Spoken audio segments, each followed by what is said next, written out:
माझे नाव सुप्रिया महादेव छपरे, राहणार लातूर। माझा अनुभव असा आहे, काही 7-8 महिन्यापूर्वी मला पाहुणे आलते बघायला, पण कुठल्या ना कुठल्या रिझननी यस नो चाललं होतं। कधी मंगळच आहे, कधी पेमेंटच कमी आहे, असं तसं चाललं होतं। मग मी सहज महाराजांना विचारलं, महाराज कसं करू? महाराज म्हणले, तुला मुलगा पसंत आहे का? मी म्हणलं हो। मग काही टेन्शन घेऊ नको, तू वाऱ्या कर, तुझं होईल। आज माझी 7वी वारी आहे, लास्ट वारी आहे। कालच्या 10 तारखेला माझा सांगते माझं लग्न जमत नव्हतं। बरेच कारण सांगायचे, कोण म्हणायचं मंगळच आहे, कोण म्हणायचं काहीच आहे, कोण काहीच आहे, कोण काहीच आहे, असं म्हणायचे।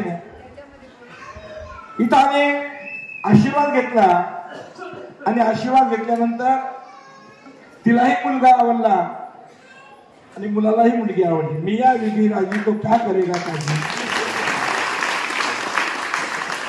आणि तुझं लग्न छान पैकी जमलंय, नवरा आवडला ना तुला? हा, आता तिचं खूप छान होणार आहे। तिच्या जीवनामध्ये उत्तरोत्तर प्रगती घडावी यासाठी माझा आशीर्वाद आहे। टाळ्याच्या गजरामध्ये